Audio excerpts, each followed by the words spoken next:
Oh, speaking of bumisita, ito na. Bumisita si BBM sa buntod ng kanyang tatay. Tiningdan daw niya kung hindi pa hinukay.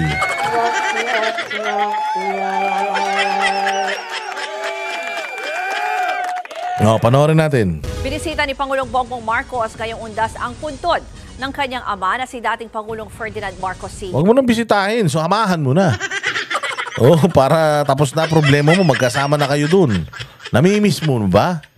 Kung namimiss mo na, saglit lang yan, Bongbong. Saglit lang yan. Doblehan mo yung dosage. Hindi, palagi ko doble-doble na dosage. Mga 5 times 5 times 10. Sigurado ko, makakasama mo yan.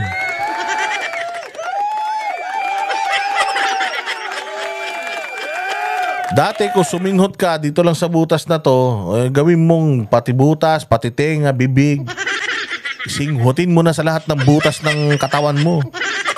Para talagang ang tama mas malakas pa kaysa sa tama ng Red Horse.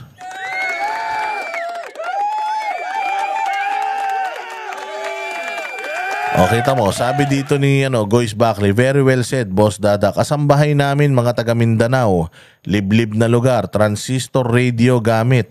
Si Tamba at Marcos ang malakas dahil sa ayuda na yan. Kaya we need to work harder. Hindi pwedeng ganito lang ang ginagawa natin. Kailangan talaga nating bumaba. Magsakripisyo tayo kahit wala tayong bayad. Para naman to sa bansang Pilipinas, di ba?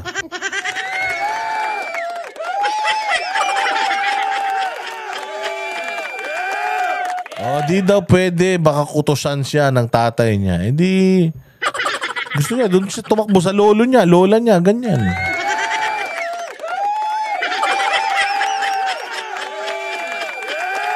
Singhutin mo lahat, tapos, pucha, hanggang sa lahat, 1 kilo, 5 kilo, pucha, pagkasyahin mo dyan sa butas ng ilong mo. Para matapos na problema pati ng bayan. Sige, diretso. Sa libingan ng mga bayani sa Taguig. Dumating si PBBM kasama ang kanyang ina na si dating First Lady Imelda. Ang ganda rin sasakyan, Tingnan mo naman kung ano yung sasakyan ni Sir. Tingnan natin kung ano sasakyan, Eto na. Ayan, wow. Tawin ng haba ng sasakyan, Pucha, lintik ang sasakyan ni Sir, ganyan-ganyan itsura ni Sir nung nagpunta sa Bicol, Noong bumagyo, di ba? Tas ang baha, lagpas tao. Pucha, nagpunta siya kung saan yung lugar na walang baha. Nakaganyan siya, leather shoes, long sleeve, slacks. Di ba? Saan ka pa? Ano ba sasakyan to? BMW yata to lintik, Alam mo si PRD nung presidente? Parang hindi naman siya nagkaroon ng ganyang mga sasakyan, PM kasama ang kanyang ina na Benz ba yun? Yun ba yung Maybach?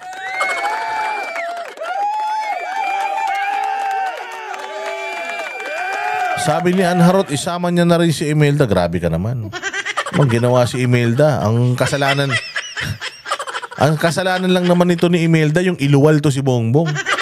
Hindi naman niya kagustuhan yun Walang hiya ka, pati naman si Imelda, dinamay mo. Wag ganun, namimigay ng pera yan. Dating First Lady Imelda Marcos. Nagdaos din sila ng misa para sa yumao nilang ama. Sa kanyang mensahe, nangako si... Wag ka mag-hostya. Kaya na sinasayang mo ang katawan ni Kristo. Marcos na ipagpapatuloy ang nasimulan ng kanyang ama sa pagpapaunlad ng Pilipinas. Kung gusto mo, Bongbong, magkaroon ka ng ganyan.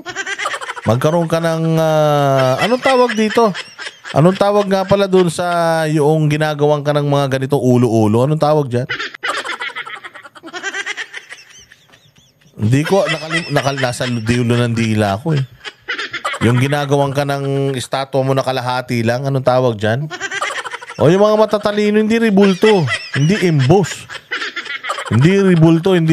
Ribulto nga, pero sa English ba? Vast. Totoo ba? Vast ba yun? Bust. Grabe naman, may vast. Merong bust, B-U-S-T. Statue, monument, puntod. Pucha, wala. Sige, kahit ano na gusto ninyo. Sculpture. So para magkaroon ka ng ganito, Bongbong, Oo, gusto mo, sundan mo na. Nagkakaroon lang ng ganito yung namatay. Oo, kung ikaw gusto mo na magkaroon ng ganito, sabihin mo lang. Oo, para isama ka na namin sa dasal.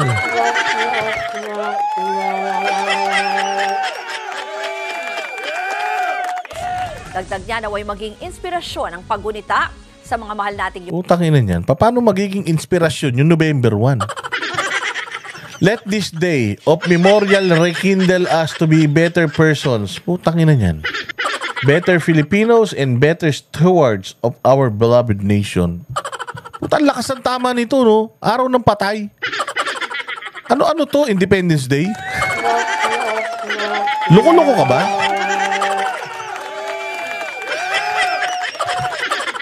Putang ina, makapagbigay lang ng mensahe itong si Raulong to. Saan ka makakita ng November 1? Let this day of memorial rekindle us to be better person. Putang ina yan, pag November 1, yan yung mapifeel ko. Loko-loko. Pag November 1, dapat ang mensahe mo, let us celebrate this day or let us treat this day as a tribute to all of our loved ones who passed away.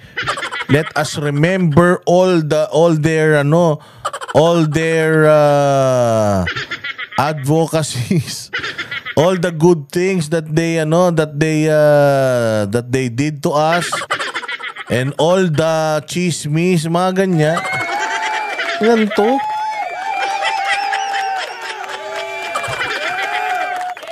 Sobrang lutang, no? Akala mo nagbibigay siya ng mensahe dahil araw ng kagitingan. Araw ng Independence Day, Independence Day pa. 'Di ba? Pucha, yung mga parang Miss Universe na tanga no. O ganito sumagot yung mga wala talaga sa puso nila yung mga sinasagot nila. Mantakin mo. November 1 supposedly ang mensahe mo sa bayan natin ay alalahanin ang lahat ng mga minamahal natin sa buhay na namatay. Huwag nating pabayaan na ang kanilang kamatayan ay maging walang katuturan. Mga ganyan.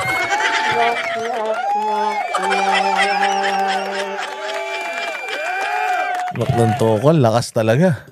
Yumao para tayo maging mabuting tao at mabuting mamamayan ng ating aalalahanin natin yung mga yumao para tayo ay maging mabuting tao at mabuting mamamayan ng Pilipino. Tang ina niyan. Pag November 1, yan ang iisipin pala natin, no?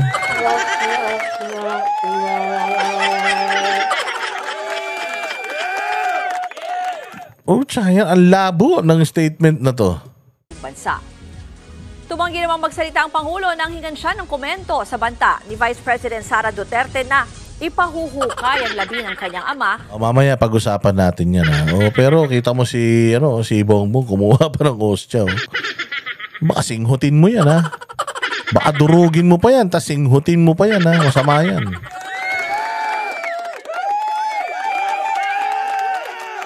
Para ipatapon sa West Philippine Sea.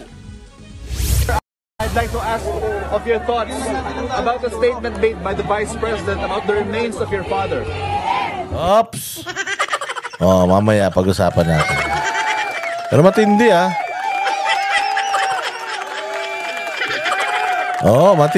matindi mga bossing kasi ang